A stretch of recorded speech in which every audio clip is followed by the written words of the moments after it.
Welcome back to ILTV on the hour. We're live from Israel, bringing you the biggest headlines of the region. It's currently 2 p.m. here in Israel and 7 a.m. in New York. I'm Devo Klein, and these are the latest developments coming out of Israel. The Islamic Jihad have announced that they have located the body of a hostage in searches in northern Gaza. The terror group said they will deliver the body to Israel at 5 p.m. tonight. This development follows a similar development from this morning, where Israel confirmed that the remains delivered by Hamas yesterday were in fact not connected to either of the two hostages who remain in Gaza. Following the forensic analysis in Israel, it was determined that the findings, which Hamas claimed were that of the remains of a hostage, did not belong to either the last Israeli hostage, Master Sergeant Ran Gvili, or Thai national Suthisak Rintalak. The families of both have been updated. This development comes a week after the body of slain hostage Dror Or was returned from Gaza. The findings in question, according to the Red Cross, consisted of, quote, small remains, pieces of a body. No family deserves to receive only pieces of their loved ones. But despite Hamas's staged efforts to locate hostage bodies and performing terribly, new details emerging from yesterday's phone call between President Trump and Prime Minister Netanyahu indicate that regional peace is still very much on the agenda for the American president.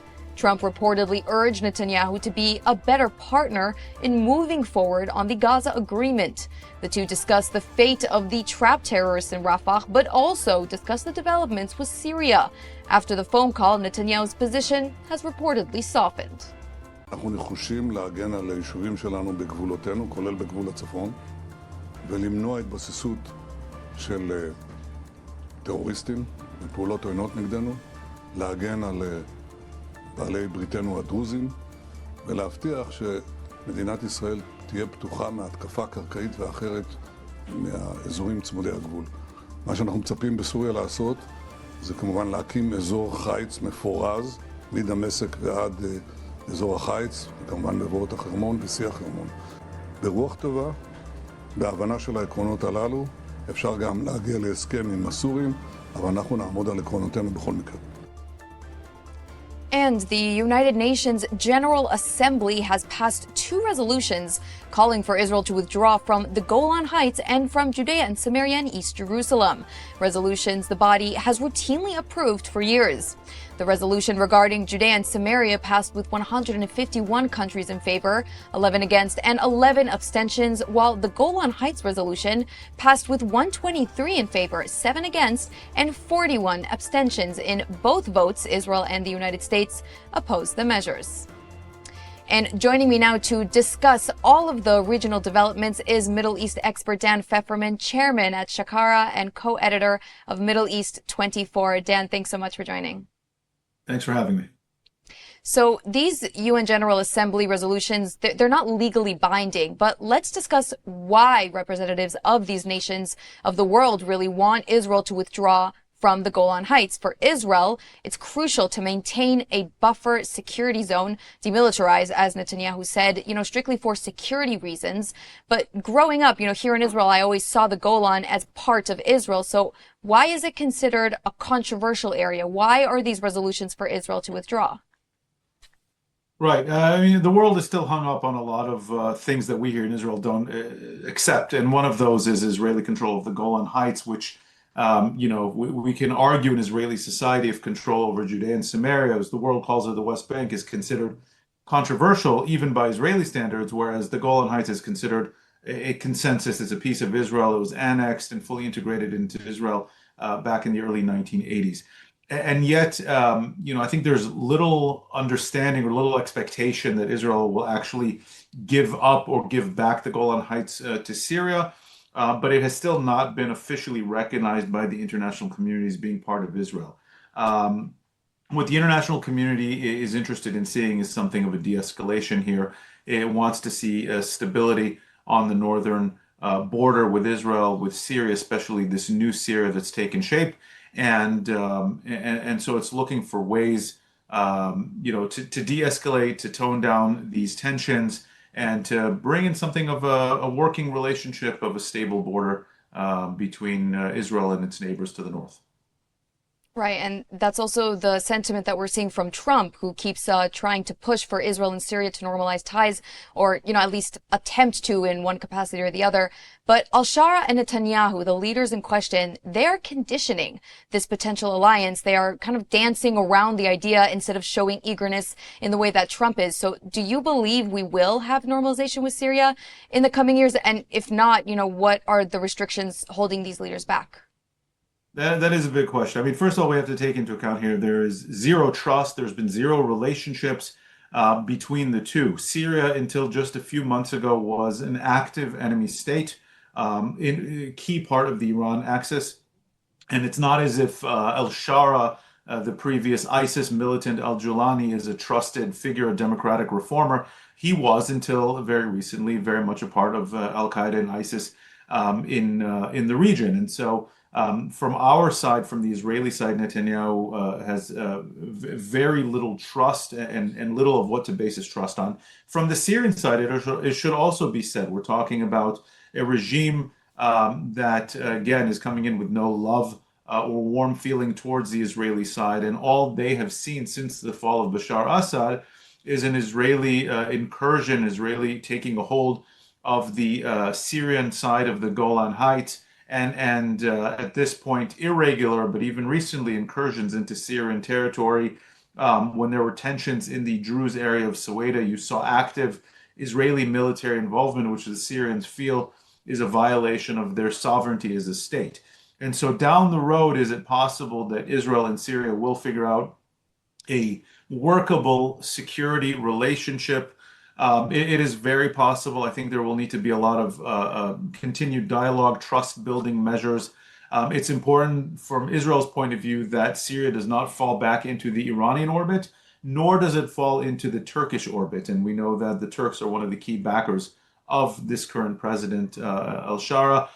It is important, and one of the main reasons that the Israeli incursion into the Beit Jin area took place very recently was because of Islamist militants kind of rebuilding and preparing terrorist attacks and militant attacks against Israel. I think we have the potential down the road for something of a cold and workable peace that can warm its way up if both sides take careful and measures on the security aspect. Israel will need to at one point not give up the Golan, but certainly retreat from the Syrian side of the Golan Heights. And the Syrians will have to accept security responsibility for their territory. They'll have to ensure that there are no either Iranian or Sunni-based militant groups building themselves up on Syrian territory, trying to conduct attacks against Israel. And of course, they'll have to give up their claims on the Israeli side of the Golan Heights. And it seems that there is a lot of room to be able to work towards within that kind of framework. It's interesting because you mentioned the withdrawal from the Syrian side of the Golan, but and of the Hermon as well, but we have ceasefire, supposed or cessation in fighting on various different fronts. We have it in Gaza and we have it in Lebanon, and they are both proving time and again to still be active fronts. There are still, security concerns on those fronts. So what incentive does Israel have to withdraw and, give back the Syrian Golan, which it rightfully took, as you say, with the fall of the Bashar al-Assad regime? Why should they give it back if there's no way to actually guarantee that Syria won't pose a security threat to the residents in northern Israel? Well, there's a big difference here between what you're seeing in Gaza, what you're seeing in Lebanon, and what you're seeing in Syria. So in Gaza, of course, Hamas until now was the main belligerent this entire war. It is also the ruling party. It is the ruling governing party, at least in the parts of Gaza with which it controls. In Lebanon, we have a very different scenario. Hezbollah there has been until recently, until last year, stronger than the Lebanese state, and the Lebanese state did not have the capacity to crack down on Hezbollah. The tensions we're seeing now between Israel and Lebanon have to do with this very issue that the Lebanese state is supposed to enact the terms of the ceasefire, is supposed to enact what the international community has agreed to, and that is the disarmament of Hezbollah. Syria is a different issue altogether because the the tensions, the conflict, so to speak, is not with this current Syrian regime. And at least on paper, this is a Syrian regime that has been accepted and supported by the Abraham Accords countries, by the Saudis, by the United States, by the Europeans.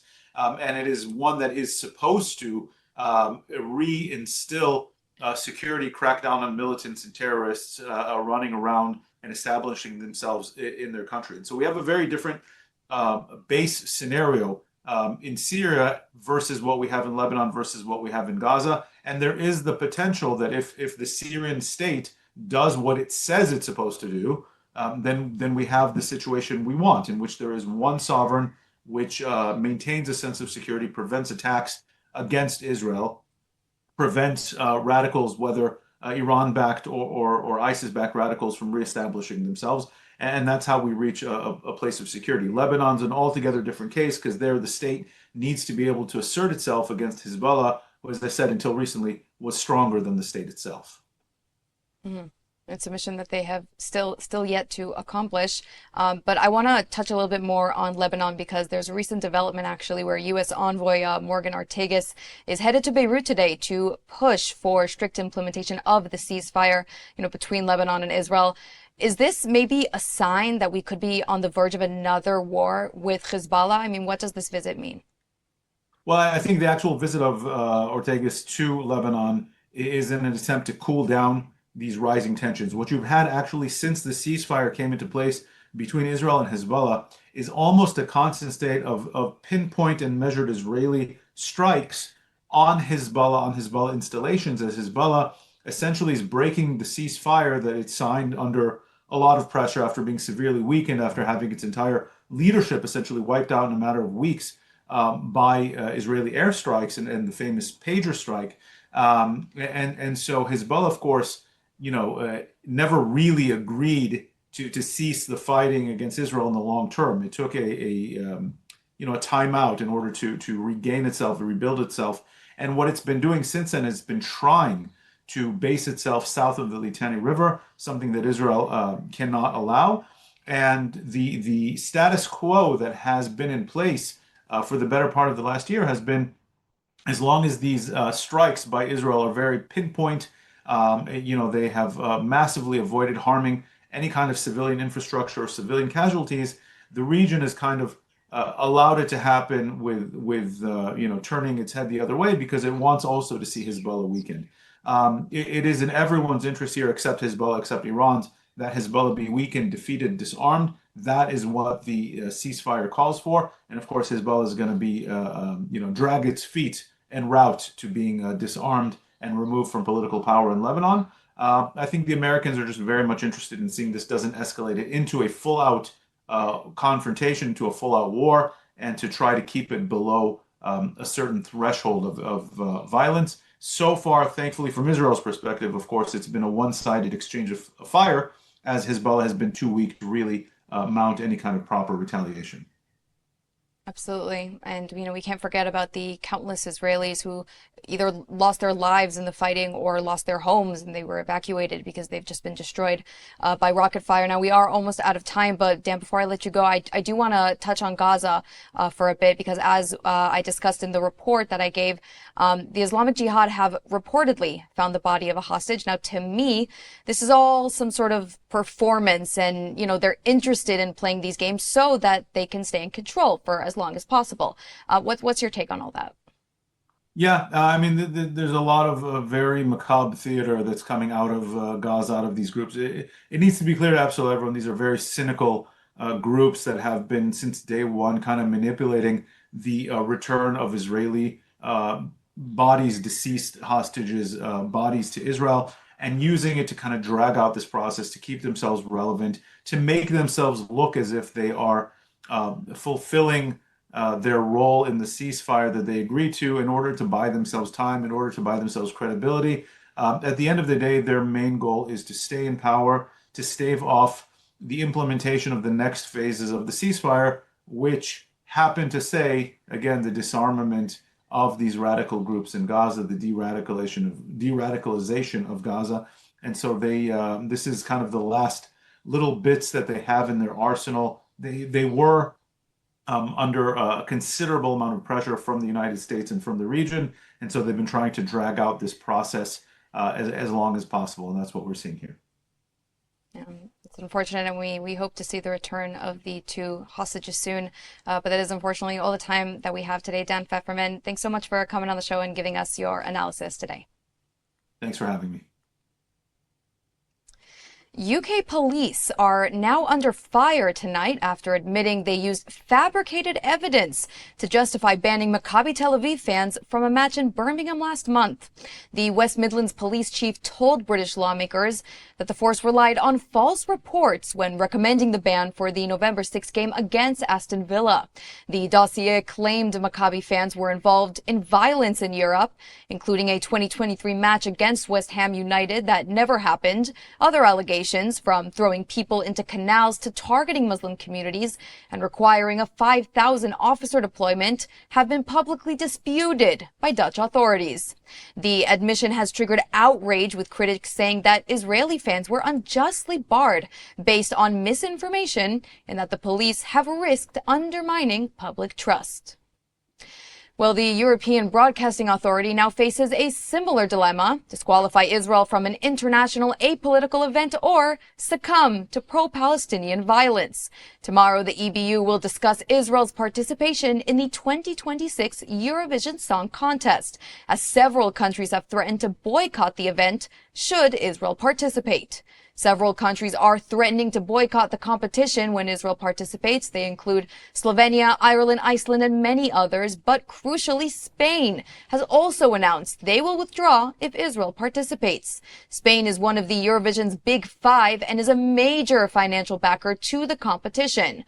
But on the other end, Germany, another of the Big Five, has expressed support for Israel, and host country Austria has also supported Israel's participation in an open statement. Now, the televised annual celebration of pop music aims to be apolitical. However, with roughly 150 million viewers around the globe, the contest has been embroiled in controversy. Since Israel's war against Hamas in Gaza, protesters have taken to the streets and spent the last 2 years harassing Israeli representatives Eden Golan and Yuval Rafael. Rafael, who survived the Nova Music Festival massacre by hiding for nearly 20 hours. The Eurovision world remains deeply divided on this matter, and the EBU must now decide who it wants in next year's competition, as the reality seems to prove that the contest will never fully be apolitical. And joining me now to discuss the upcoming EBU vote is entertainment journalist Josh Rom. Josh, thanks so much for coming on the show today. Thank you so much for having me. Good afternoon. Good afternoon from the UK. So the EBU is in a sticky situation because it's kind of a lose-lose situation. They either lose Spain by allowing Israel to participate, or they lose Germany by banning Israel. So, before we discuss the implications, what do you think the EBU will decide tomorrow? I'm currently on the fence, because I would assume that potentially a compromise would be met. We also know that there have been options that have been publicly floated. For example, Israeli singers and Israeli dancers competing not under the Israeli flag banner and competing under a neutral flag, but still being allowed to compete in the competition. So that's an option that has been floated. But this is the thing, it's a real shame, because, for example, we're seeing right on the screen now, Eden Golan's being seen on the screen, but before then we saw Netta, who won the competition for her track Toy, Noah Kirel, who participated in 2022, was originally beloved in the Eurovision community, and Israel has had a very proud history with the Eurovision Song Contest. But what I think is very much notable is, no matter what happens here,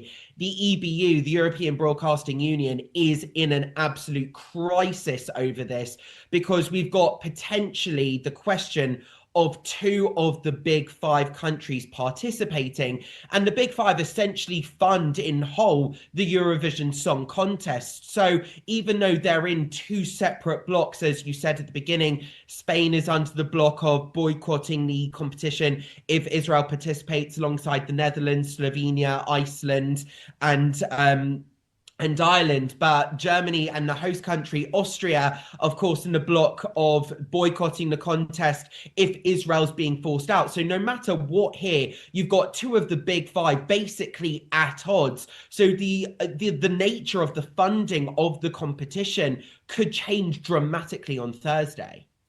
Mm-hmm. And, it's, as you say, it's not just the funding, it's also, the two of the big five, they're also notoriously, they pass the qualifying stage automatically. So for our viewers at home who might not necessarily know what the big five means beyond just the financial, could you break down for us real quickly who they are and what their role is in Eurovision, why their, stance is so important? So the big five countries are Spain, Germany, France, Italy, and the UK. And these broadcasters, or the broadcasters that represent these countries, traditionally contribute the most amount of money to the EBU to effectively fund the Eurovision Song Contest.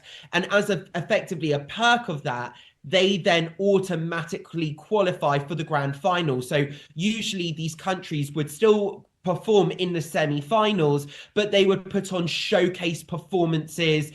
So effectively, because in each given round, each country is given a certain amount of time on the stage before the semi-finals and before the grand final of the competition. So to allow fairness, the big five countries, even though they automatically qualify for the grand final, meaning they don't have to officially participate as a member to be voted on in the semi-finals, they still get the time to perform on the stage, to do the relevant sound checks for the performance experience.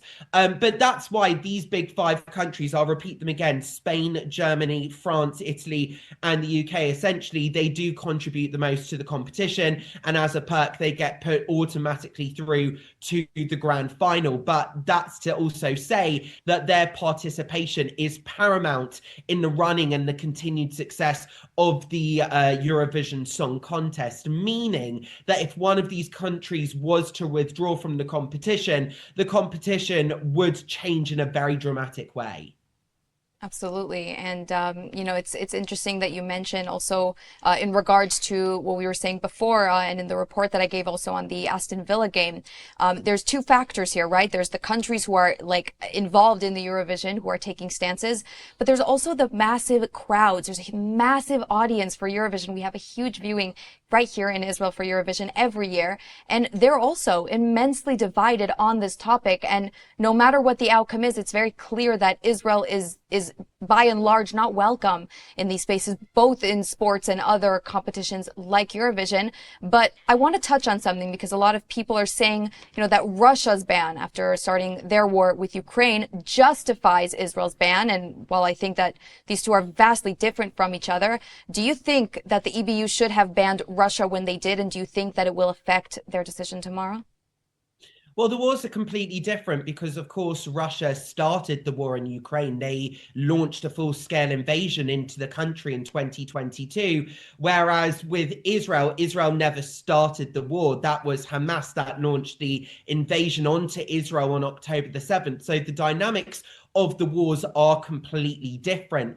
And then when it comes to Eurovision as well, Russia didn't necessarily have widespread support like Israel still does. For example, one of the big five is still coming very much to Israel's defense, saying they will boycott the country. So we effectively have a showdown between two of the big five countries. But Austria as well this year is the host country, also coming to the defense of a country who, again, did not start the war that they are participating in. And we also can have a look at the kind of global pressures on Israel. And for example, you mentioned the Maccabi Tel Aviv game and the controversy around that. We look at the BDS movement, boycott, divest, sanction movement, and its very problematic origins.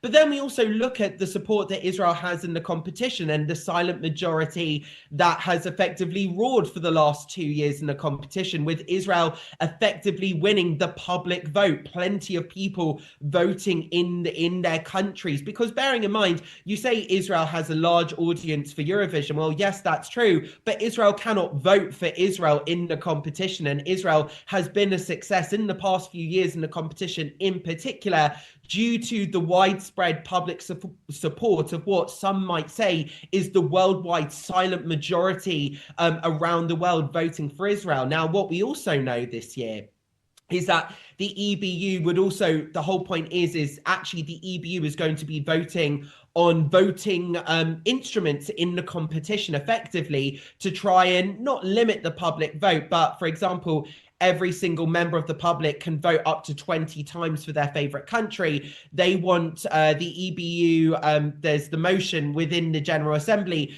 to vote for each member of the public has only 10 votes instead of 20, that music juries be brought back in for the semi-finals, meaning that it's not just the public vote that gets countries into the grand final as well, and also around the kind of marketing campaign around the countries and the funding model around that. Again, these are kind of measures that are thought to that the EBU says, well, this might make the competition fairer, but some critics say that this actually would just harm Israel's participation in the competition. And effectively, the vote on Israel's participation stems from the previous votes, whether those measures go far enough. So this is the thing. This has been called the biggest crisis in Eurovision history, because we effectively have the funding of Eurovision at stake. The future of the competition is at stake, effectively due to a showdown between two of the Big Five members. And it remains a topic that will always divide the community, not just the Big Five, but also the viewers as well. But I want to ask and discuss the reports that I've just read that the EBU is changing the voting rules, and these are due to rumors that Israel may be manipulating the voting system. I mean, what is all this about, and what's your take on all this?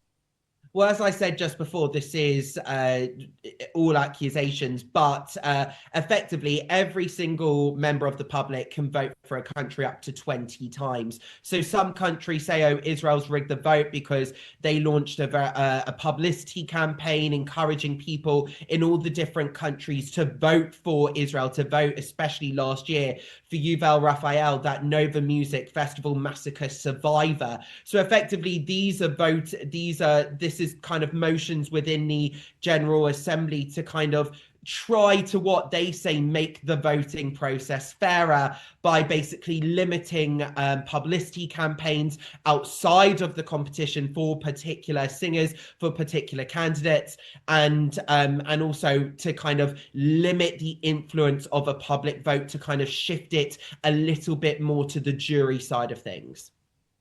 Mm-hmm. So, just finally, before I let you go, do you think that Israel's chances to win the Eurovision contest have changed due to Israel's war?